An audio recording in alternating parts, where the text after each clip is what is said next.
Cette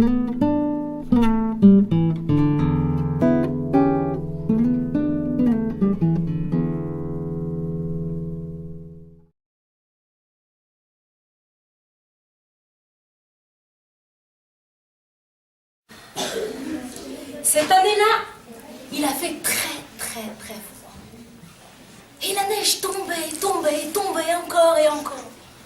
C'était un hiver très dur, un hiver russe.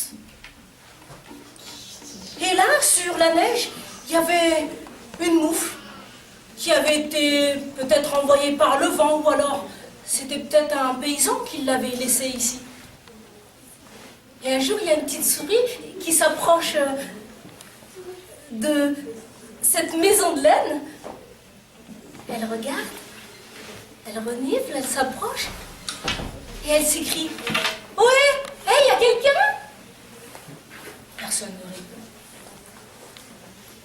Ouais, y a quelqu'un? Personne ne répond. Oh là, c'est super, je vais pouvoir rentrer dans la maison de laine, j'ai si froid. Et elle entre à l'intérieur. Une petite pâte, des jeunes pâtes. Et oh, qu'est-ce qui fait bon à l'intérieur? Il fait bon. Ah. Bayou, bayouchki, bayou. Elle commence à s'endormir quand elle entend un bruit de pas sur la neige. Crac, crac, cric, cric, crac, crac, cric, cric, crac, crac, cric, cric, crac, crac, cric, cric. Alors, elle tend l'oreille, elle écoute et elle entend une voix qui dit: oh, y a quelqu'un? Elle est belle cette maison de laine. Y a quelqu'un? Bah ouais, y a moi, souris. Et toi, t'es qui? Je suis lièvre.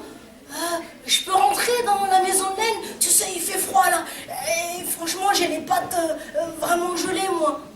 Bah vas-y, rentre. Allez, viens, on va se réchauffer tous les deux. Et voilà le lièvre qui entre tout doucement dans la maison de laine. Et ils sont tous les deux à l'intérieur, bien au chaud.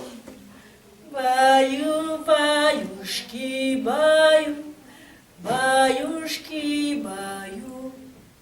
Quand tout d'un coup, ils entendent encore ces pas sur la neige.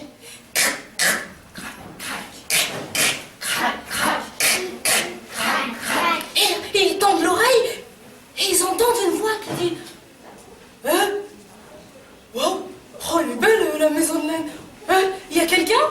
Ben ouais, y a quelqu'un. Y a souris et lièvre. Et toi, t'es qui? Moi je suis le renard. Et franchement, j'ai drôlement froid, quoi. Et j'ai les pieds, mais vraiment gelés. Est-ce que je peux rentrer? Ouais, ok. D'accord, tu peux rentrer. Et le renard, tout content, il rentre dans la maison de laine. Ils sont tout bien, tous les trois. C'est super. Bayouchki, bayou, you, you. Bayou, bayouchki. Tout d'un coup, ils entendent un bruit encore plus fort.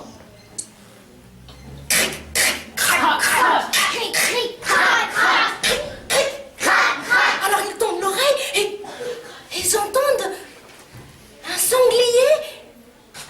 Oh, elle est belle cette maison. Wow, une maison en laine. Ouais, je vais peut-être rentrer. Y a quelqu'un? Ouais, y a quelqu'un. Y a souris, y a lièvre, Renard. et renard. Mais toi, t'es qui? Je suis sanglier. Franchement, j'ai drôlement froid, là. Est-ce que je peux rentrer? Alors, ils réfléchissent. Il y en a qui sont pas d'accord. Non. Ils réfléchissent.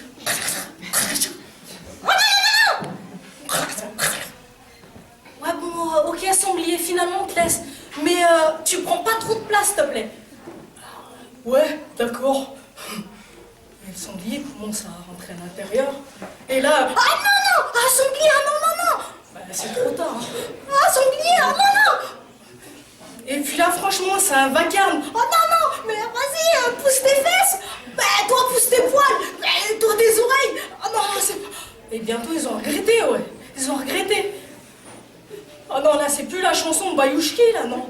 Non, c'est pas possible. Ouais. Et ils sont interrompus par un autre bruit. Crac, crac, crac, crac, crac, crac, crac. Et là, c'est un ours qui passe par là. Oh, oh, oh, elle est bizarre cette maison de laine. Elle est étrange. Oh là là, oh là là, il y a quelqu'un dedans?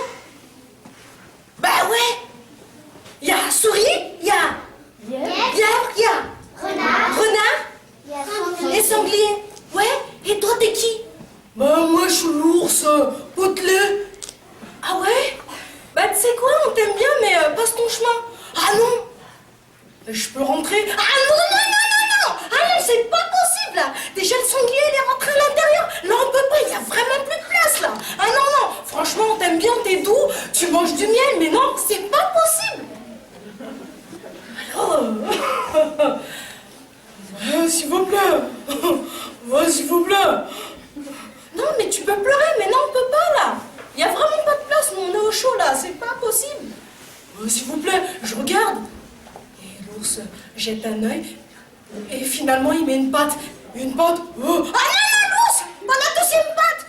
Deuxième patte. Ah non, non, non! Il met sa tête. Ah non, pas ta tête! Et quatrième patte, et cinquième patte, et le derrière. Ah non, surtout pas le derrière! Oh non! Et puis finalement il l'a fait. Et la maison de laine en 1000 morceaux. Et l'ours, il s'est retrouvé les quatre pattes en l'air, les fesses sur la neige. Et puis le renard, le sanglier, oh ben mince alors. Franchement, j'étais bien dans cette maison. Et le renard, bah ouais, il fallait que l'ours vienne. Bah non. Et le lièvre, oh là là là là là là là, si belle maison. Et la souris, oh crade, crade, crade, crade. Et finalement, tous les animaux sont partis à la recherche peut-être d'une autre maison de laine. Alors, est-ce qu'ils l'ont retrouvée? Ça, je sais pas, parce que là, mon conte est terminé. Je pose l'histoire là où je l'ai trouvée.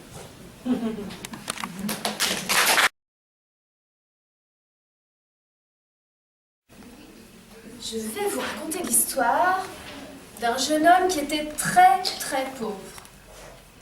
Cette histoire se passe le 31 décembre. Comme vous le savez peut-être, ce jour-là, on a l'habitude de faire un bon repas. Alors le jeune homme, il se dit, qu'est-ce que je vais bien pouvoir manger? Qu'est-ce que j'ai dans ma cuisine? Alors il va dans sa cuisine, il ouvre les placards, et là, pas de pommes de terre, pas de lentilles, pas d'haricots, pas de semoule, même pas de purée mousseline, pas d'œufs, pas de beurre, pas de lait, rien, rien, rien. Il ouvre le tiroir de sa vieille table. Et là, qu'est-ce qu'il trouve dans une fente du tiroir? Un grain de riz. Il se dit, bah, c'est mieux de manger un grain de riz que de rien manger du tout. Je vais le faire cuire, ça me fera passer le temps. Et puis quand il sera cuit, je le sucerai longtemps, longtemps, longtemps. Mais pour faire cuire son grain de riz, il lui fallait une casserole. Alors il va voir son voisin. Il lui dit, écoute voisin, j'ai du riz à faire cuire pour ce soir, est-ce que tu pourrais me prêter une casserole? Son voisin lui dit, tu veux plutôt une petite casserole ou une grande casserole? Ah, moi on m'a dit que pour faire cuire le riz, il faut beaucoup d'eau. Pour qu'il ne colle pas, pour qu'il n'attache pas, il faut beaucoup d'eau. Donne-moi donc la grande casserole. Et le voisin se dit, s'il demande la grande casserole, il doit avoir beaucoup de riz. Moi j'irais bien ce soir manger un peu avec lui. Il lui dit, d'accord, je te donne ma casserole, mais en échange, tu m'invites à ta table. Pas de problème. Quand il y en a pour un, il y en a pour deux. Il a la casserole, mais il lui faut aussi de l'eau. Et à cette époque-là, l'eau, on n'en trouvait pas dans les maisons. Il fallait aller jusqu'à la fontaine. La fontaine, elle était loin, il faisait froid, c'était l'hiver, il faisait déjà nuit. Il se dit, je vais aller voir la voisine. Je vais lui demander de me dépanner d'un peu d'eau. Voisine, j'ai du riz à faire cuire ce soir pour moi et le voisin. Est-ce que tu aurais un peu d'eau pour m'aider? La voisine lui dit, bah, d'accord, mais tu sais, moi je me suis donné du mal pour aller chercher l'eau à la fontaine. Donc je veux bien t'en donner, mais en échange, je viens manger le riz avec vous. Pas de problème, quand il y en a pour 2, il y en a pour 3. Et puis il lui fallait aussi du bois, des allumettes, du papier pour faire du feu, pour chauffer l'eau. Alors il est allé voir Pierre, Jacques et Michel, et à chacun il a demandé du bois, des allumettes, du papier. Et chacun a dit oui, mais en disant « D'accord, mais je viens avec vous. » Pas de problème. Quand il y en a pour 3, il y en a pour 4. Quand il y en a pour 4, il y en a pour 5. Quand il y en a pour 5, il y en a pour 6. Le jeune homme, il commençait à réfléchir. Il se disait quand même, un grain de riz pour 6, ça fait pas beaucoup. Comment on va faire pour se le partager? Est-ce qu'on va le couper en 6? Est-ce qu'on va le sucer chacun à notre tour? Et puis soudain, il a une idée. Il y a un fermier, pas très loin, qui a des poules, des dindes, des oies. Alors, il se dit, bon, je vais l'inviter, puis peut-être qu'il viendra avec une poule.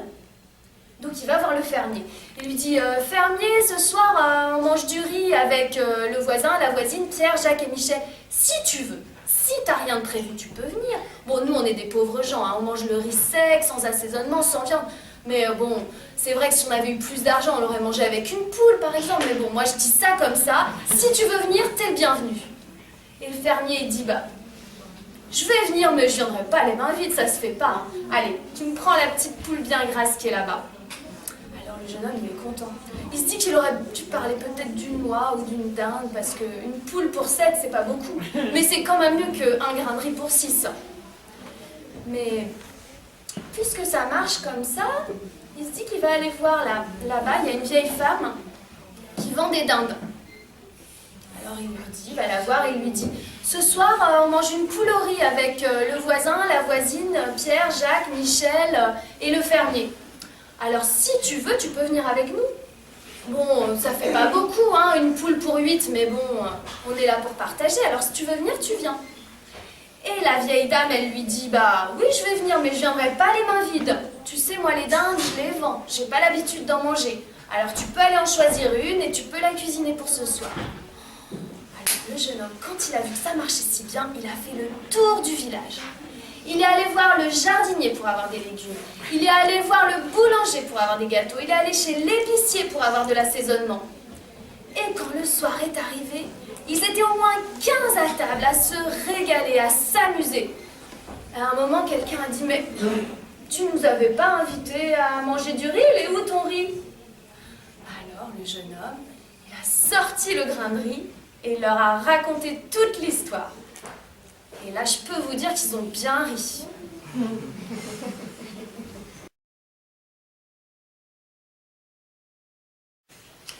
C'est l'histoire d'une petite grand-mère qui était maigre comme un clou.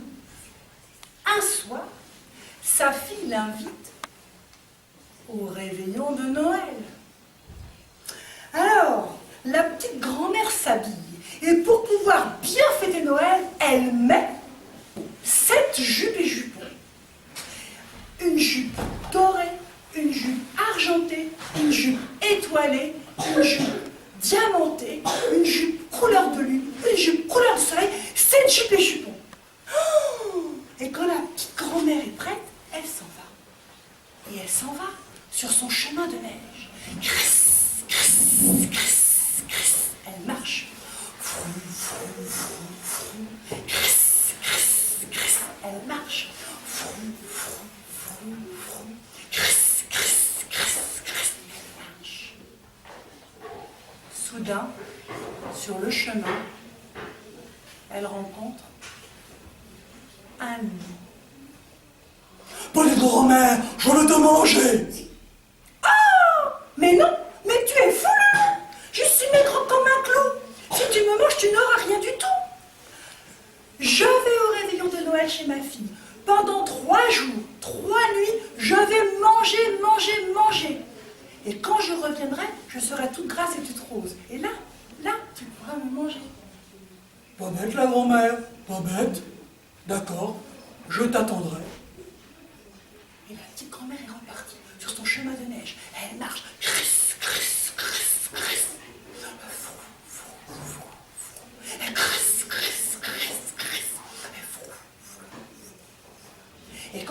chez sa fille, Noël a déjà commencé. Alors, la petite grand-mère, oh, elle s'en a le cœur joie.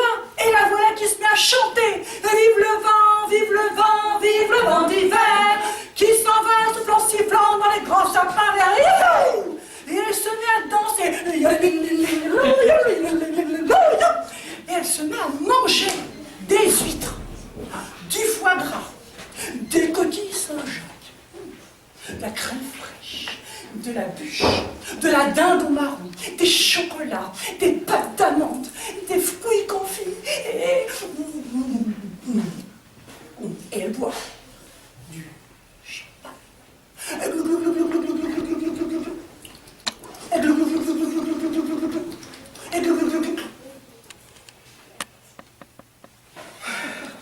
La petite grand-mère, elle a bien mangé, elle a bien bu, et puis elle s'en va voir sa fille, elle lui dit, j'ai un problème sur le chemin. Il y a le loup, il veut me...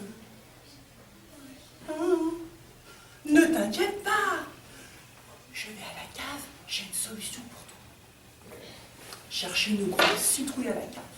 Elle la coupe en deux, la petite grand-mère se cache à l'intérieur. Et par le poids de la petite grand-mère, la citrouille, elle se met à rouler, rouler, rouler, rouler, rouler, rouler. Et roule, roule la citrouille. Et roule, roule jusqu'au bout. Et roule, roule la citrouille. Elle est arrivée devant le... Aïe, aïe, aïe. Citrouille, je vais te manger. Ah, ça va pas le loup, elle s'est pressée, moi j'ai pas le temps. Et puis d'abord, je suis toute pleine d'eau et toute sucrée, tu vas pas me manger. Bon d'accord, mais tu n'as pas vu une petite grand-mère? Ah non, pas une petite grand-mère. Non, non, non, non, non, non, non, non, non, non, non, non, non, non. Bon alors ça va, tu peux passer. Paf! Et roule, roule la citrouille. Et roule, roule jusqu'au bout. Et roule, roule la citrouille. Elle a bien roulé le loup. Elle est arrivée chez elle, pleine de pépins,